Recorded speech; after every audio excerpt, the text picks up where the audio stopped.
Saint ലൂയിസിലെ ക്ലേട്ടണിൽ ആരംഭിച്ച ഒരു ചുഴലിക്കാറ്റിൽ കുറഞ്ഞത് 13 കിലോമീറ്റർ സഞ്ചരിച്ചിരുന്നു. മണിക്കൂറിൽ 241 കിലോമീറ്റർ വേഗതയിൽ കാറ്റ് വീശി പരമാവധി 1.6 കിലോമീറ്റർ വീതിയിൽ വീശിയതായി കാലാവസ്ഥാ നിരീക്ഷണ കേന്ദ്രം അറിയിച്ചിരുന്നു. സെന്റ് ലൂയിസ് മൃഗശാലയും 1904-ലെ വേൾഡ്സ് ഫെയറും അതേ വർഷം ഒളിമ്പിക്സ് ഗെയിമും നടന്ന സ്ഥലവും സ്ഥിതി ചെയ്യുന്ന ഫോറസ്റ്റ് പാർക്കിന്റെ പ്രദേശത്താണ് ഇത് പതിച്ചത്. സെന്റ് ലൂയിസിൽ നിന്നും ഏകദേശം 209 കിലോമീറ്റർ തെക്കുള്ള സ്കോട്ട് കൗണ്ടിയിലുണ്ടായ ഒരു ചുഴലിക്കാറ്റിൽ 2 പേർ കൊല്ലപ്പെടുകയും നിരവധി പേർക്ക് പരിക്കേൽക്കുകയും നിരവധി വീടുകൾ നശിപ്പിക്കുകയും ചെയ്തുവെന്നും ഷെരീഫ് ഡെറിക് വിറ്റ്ലി സോഷ്യൽ മീഡിയയിൽ എഴുതിയിരുന്നു.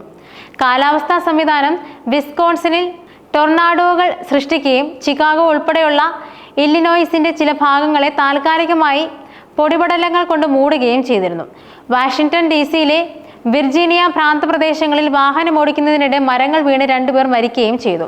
ട്രംപ് ഭരണകൂടം നാഷണൽ വെതർ സർവീസ് ഓഫീസുകളിലെ ജീവനക്കാരെ വെട്ടിക്കുറച്ചതിന് ശേഷമാണ് കൊടുങ്കാറ്റുകൾ ആഞ്ഞടിച്ചത്.